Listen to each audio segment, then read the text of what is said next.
E 22 anos de DLC, Um Estranho no Paraíso. Por que a gente ainda lembra tanto dessa série?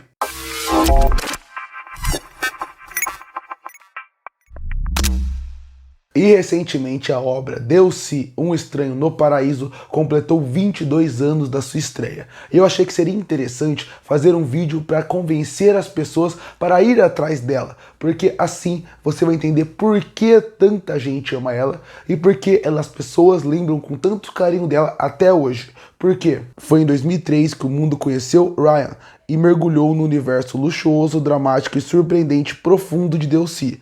E agora, em 2025, já passaram 22 anos dessa estreia dessa série que marcou toda a geração. Mas eu acredito que antes realmente de colocar pontos marcantes da série, tem que apresentar como foi a criação da série para quem não conhece. A série foi criada por Josh Schwartz, que muita gente não sabe, mas depois das 4 temporadas de Deus-se, ele terminou e alguns anos depois ele começou sua outra série que era Gossip Girl. Então você pode perceber o quanto Josh Schwartz era alguém que entendia o que os adolescentes queriam na época, porque as duas séries marcaram muito o começo dos anos 2000. Deus se lançou em 2003, mas o que essa série tinha de diferente com as outras que fazia com que ela tivesse tanto sucesso? Afinal, nos anos 90, no começo dos anos 2000, já existiam séries de adolescente, séries que tentavam mostrar a vida dos adolescentes. Mas Deus-se veio com algo diferente que iria mudar o estilo de séries adolescentes a partir dele.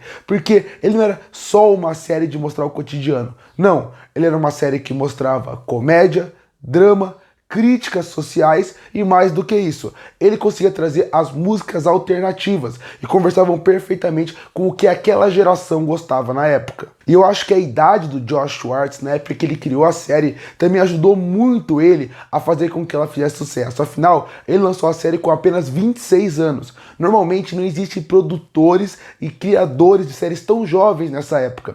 Então ele entendia perfeitamente o que aquela geração gostava e o que aquela geração gostaria de consumir. Tanto que eu repito, logo depois de Deus-se, ele fez Gossip Girl, que praticamente segue a ideia de acompanhar a vida de pessoas ricas, mas enquanto Deus-se acompanha na Califórnia, num lugar mais de praia, Gossip Girl acompanha em Nova York, no centro mais rico de Nova York. Você vê que ele é um cara que, pela idade, ele conseguia entender perfeitamente a linguagem que aquele público jovem queria. Diferente das outras séries, que pegavam alguém que tinha uma noção do que séries faziam sucesso e tentavam criar uma série em cima daquilo. E é bem visível que quando você assiste essas séries, principalmente o Deus-se, você consegue perceber que o Josh Schwartz, ele teve muita influência da série que fez muito sucesso na sua época, que era Barrados no Baile. Barrados no Baile, ele é meio que um Deus-se e toda essa fase. Claro que com outra estética, mas realmente seguia essa ideia de você ter personagens que eles tinham diálogos inteligentes, uma estética moderna para a época que ele foi lançado e personagens com camadas.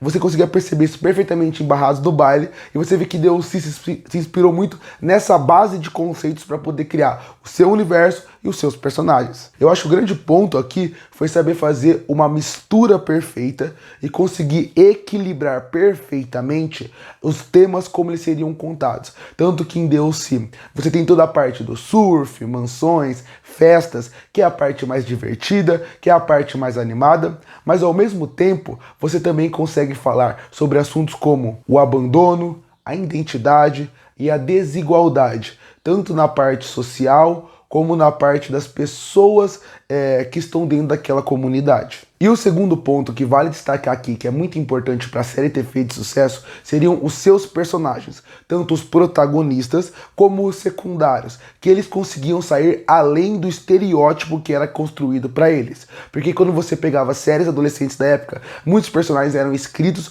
para ser o que eles deveriam ser, o nerd era o nerd, o bad boy era o bad boy, a popular era a popular, e era assim do começo ao fim. Deus-se veio com uma ideia de vamos desconstruir esses personagens, vamos apresentar eles como o que as pessoas esperam deles, mas quando a gente for desenvolver, você vai perceber que eles são pessoas completamente diferentes. Então eu vou focar nos 4 principais só para mostrar a diferença deles, como eles foram feitos para ser um arquétipo e eles acabaram desconstruindo isso. Começando com o Ryan, o protagonista.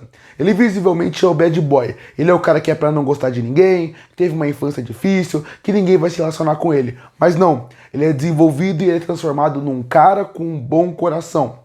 O Seth é um cara que foi escrito para ser o cara nerd, até meio zoado pela escola, principalmente pra época que a série foi lançada.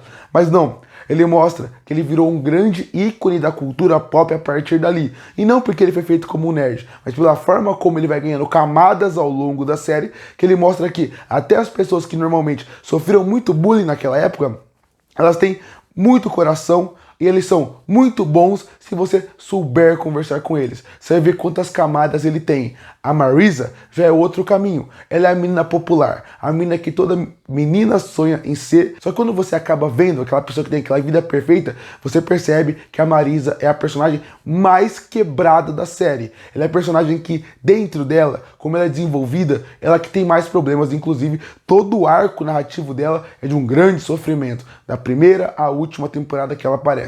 E como eu falei, não é só eles que fazem a série funcionar. Os personagens secundários, eles são maravilhosos. O Sandy, como o pai, ele é aquele pai que... ele é o pai amigo, ele é o pai companheiro, ele é o pai que todo mundo vai conseguir se relacionar, gostar dele pela forma como ele é escrito e trabalhado, como o melhor amigo de todo mundo que está à sua volta. Que é o oposto da Kristen, que foi alguém que cresceu a berço de ouro, e a partir daí ela sempre tem que ficar meio que dividida entre ela ser aquela pessoa que ela tem que ser a rica, aqui para a sociedade é muito forte, um exemplo da sociedade, mas ao mesmo tempo uma fragilidade dentro da casa. E se encontrar a Julie, que é a mãe da Marisa, e que é um caos total ao longo da série como um todo. Então os personagens secundários, eles funcionam individualmente eles são fantásticos, mas quando você vai além disso, eles só acrescentam mais para todos os personagens da série. Eu acho que outro ponto que faz a série ser tão boa seria os momentos icônicos que ela apresenta e sua trilha sonora. Começando com a trilha sonora. Eu gosto muito das trilhas sonoras da série do começo dos anos 2000. Não só DLC, mas as outras que vieram depois dela. Mas é muito interessante como aquela trilha conversa perfeitamente com a época.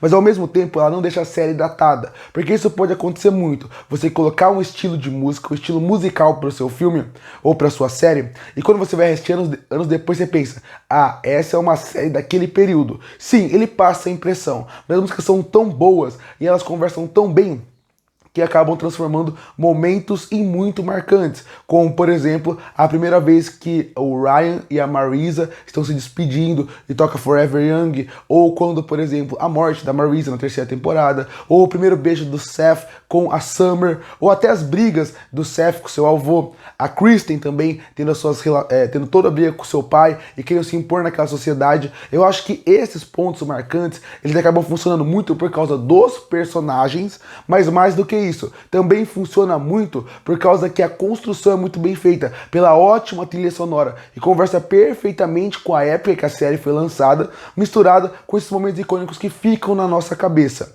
Muita gente não gosta da quarta temporada, eu acho ela mais fraca, mas também acho que tem momentos que marcam ali. Mas aí fica aquela dúvida, qual foi o legado que Deus se deixou? Eu acho que o legado dele foi muito grande para as séries que vieram depois dele. Afinal, DLC abriu caminho para uma nova geração de séries adolescentes, mais ousadas, mais musicais e com protagonistas complexos. Como eu já falei, a série inspirou Gossip Girl, que é do mesmo criador. Além disso, ela lançou moda de trilhas sonoras e até novos modelos de comportamento. Mostrou que uma série teen pode abordar temas adultos sem perder sua audiência. E aí fica a dúvida final, que é o motivo desse vídeo. Por que 22 anos depois a série continua fazendo tanto sucesso? Por que continua tendo tantos fãs e pessoas que lembram com saudosismo, mas novos fãs que acabam aparecendo anualmente falando sobre ela ou conhecendo a série? E claro, a existência dos streamings ajuda muito, porque é muito difícil encontrar séries que era do começo dos anos 2000. Hoje você consegue com mais facilidade encontrar séries como DLC. Então a partir daí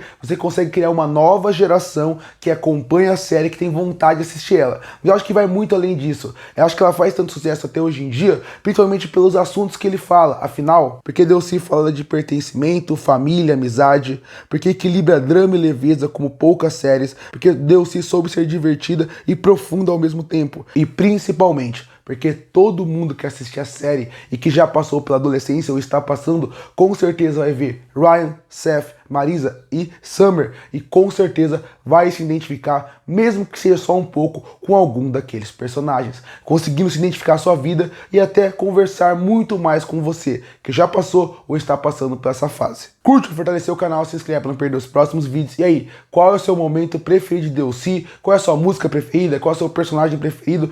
Comenta aqui embaixo. E eu volto no próximo vídeo.